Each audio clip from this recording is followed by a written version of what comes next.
Hi students, मैं Shivaji D nice coaching campus by Shivaji sir में आपका स्वागत है।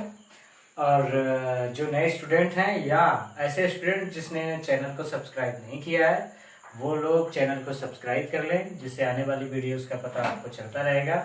और बेल आइकन को दबाना ना भूलें। और सबसे इम्पोर्टेंट ये, जो भी क्वेश्चन को आप लोग पढ़ें, अगर कोई बात कोई पॉइंट आपको समझ में नहीं आती है तो स्टूडेंट्स इस बात का ध्यान रखिएगा कि कमेंट बॉक्स में उसे जरूर लिखें और बताएं कि सर ये बात हमें समझ में नहीं आई है। स्टूडेंट्स, अब हम चलते हैं और हमें आज के टॉपिक में, इससे पहले वाले टॉपिक में स्टूडेंट्स मैंने आप लोगों को बताया था विद्युत क्षेत्र की तीव्रता, जिसका सूत्र था E = 1/4 पाई एप्सिलॉन 0 Q/r²। ये मैंने आपको सिद्ध करवा चुका हूँ, या विद्युत क्षेत्र की तीव्रता के लिए इससे पहले वाला सूत्र भी E = F/Q0। इन दोनों सूत्रों का डेरिवेशन मैंने आपको करवा दिया है, पहले इसको फिर इसके बाद इसको। और इसके बाद विद्युत द्विध्रुव के बारे में भी मैंने बता दिया है, विद्युत द्विध्रुव और विद्युत द्विध्रुव आघूर्ण।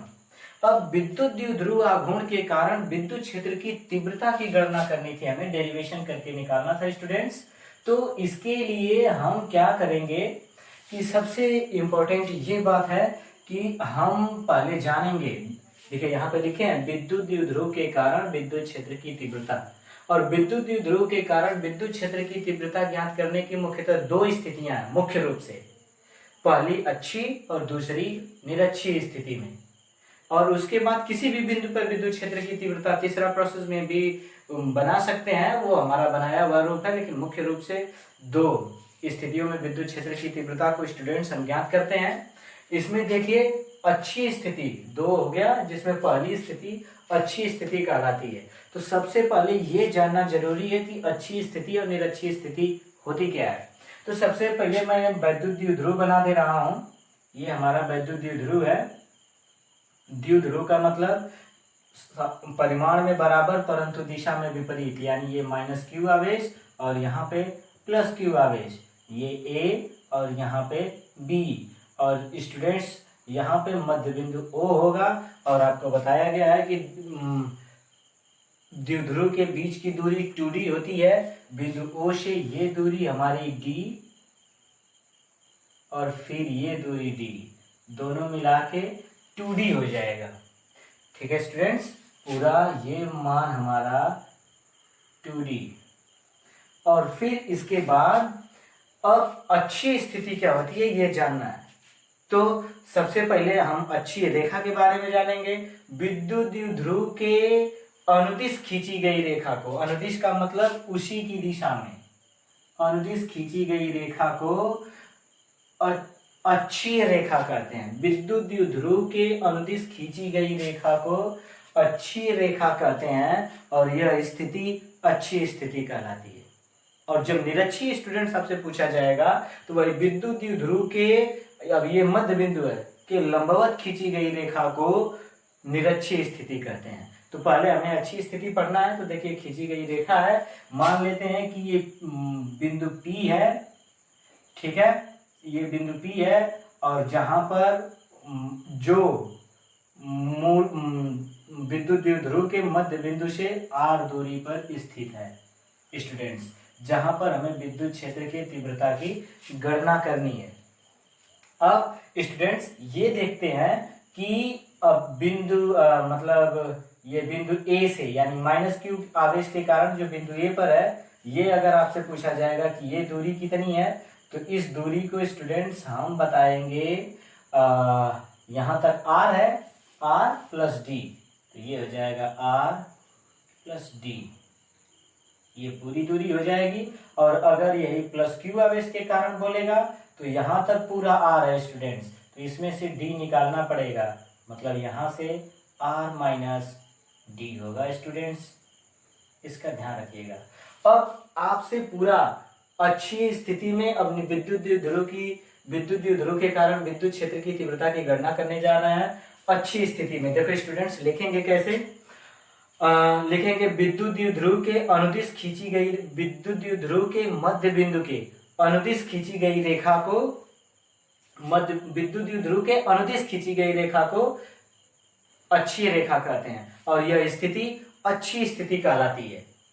ठीक है स्टूडेंट्स, इतना लिखने के बाद पैराग्राफ चेंज करेंगे और लिखेंगे माना AB विद्युत द्विध्रुव है जिस पर प्लस Q और माइनस Q आवेश उपस्थित है, जिनका मध्य बिंदु O है और इनके बीच की दूरी 2D है, और मध्य बिंदु O से R दूरी पर यक्ष अक्ष के अनुदिश स्थित बिंदु P है, जहां पर विद्युत क्षेत्र की तीव्रता की गणना करनी है। ठीक है स्टूडेंट्स, फिर इसके बाद आगे के प्रोसेस में आएंगे, तब लिखेंगे माइनस Q आवेश के कारण। स्टूडेंट्स देख लीजिए, माइनस Q आवेश के कारण विद्युत क्षेत्र की तीव्रता।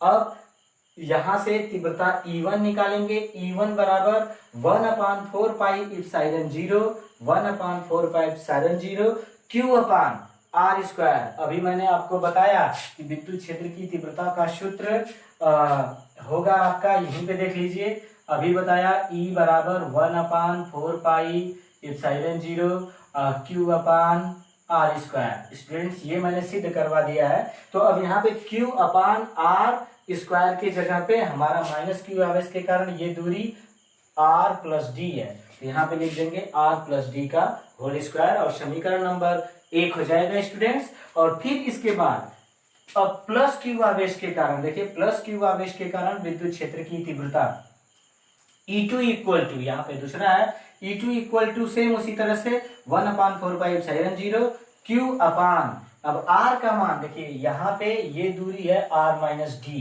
तो देख लीजिए R माइनस D का होल स्क्वायर, समीकरण नंबर 2।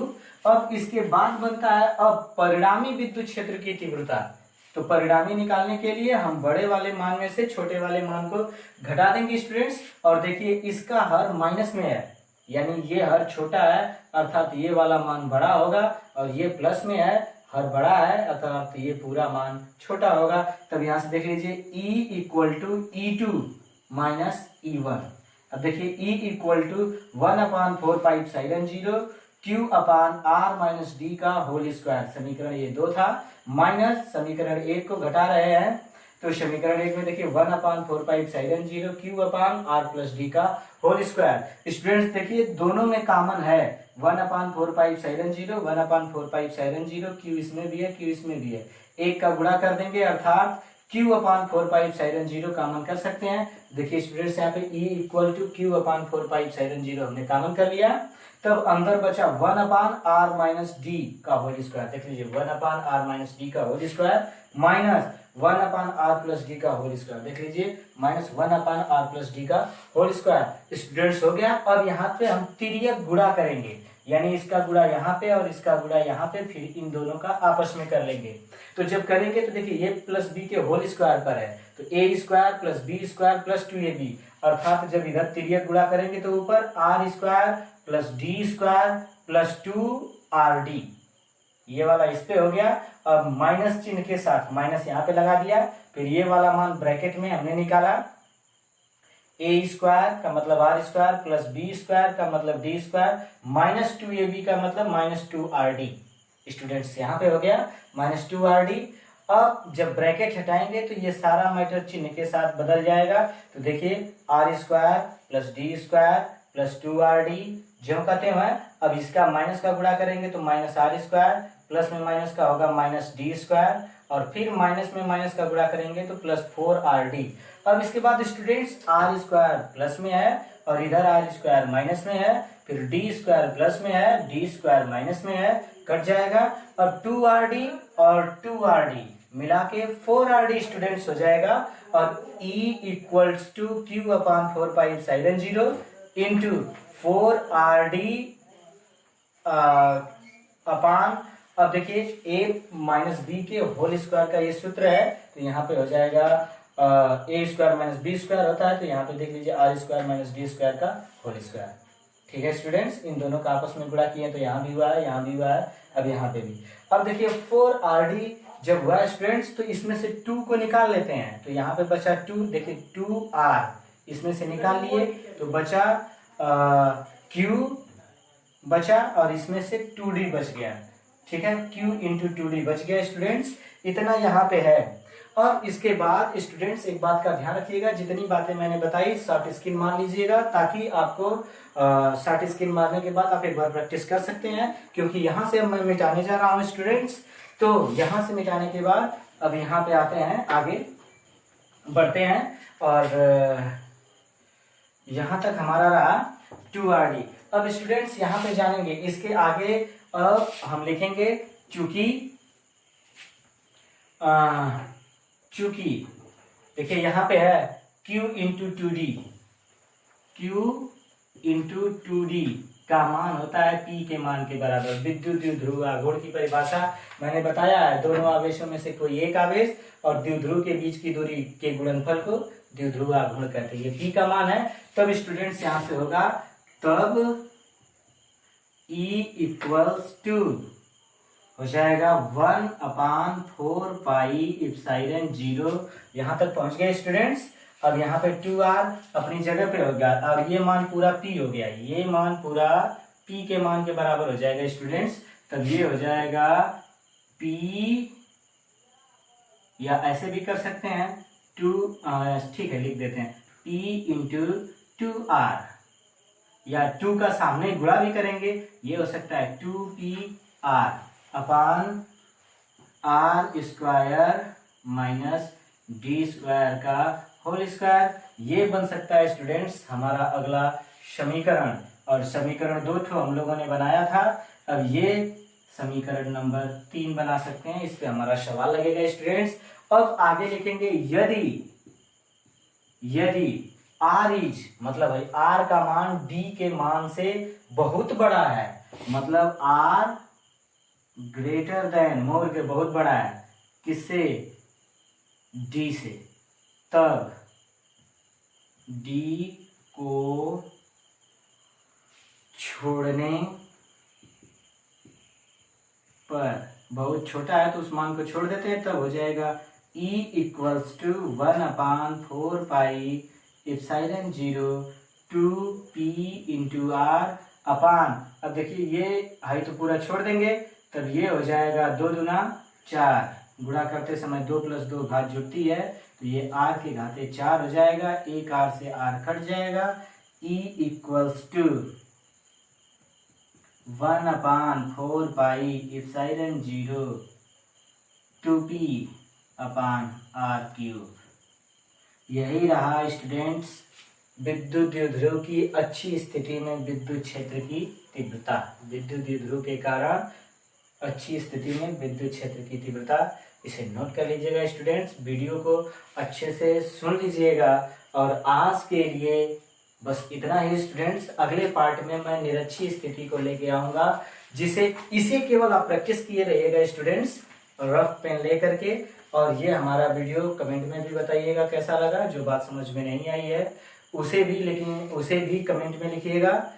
और फिर उसके बाद आज के लिए इतना, अगला वीडियो मैं अगले दिन लेके आऊंगा। नमस्कार।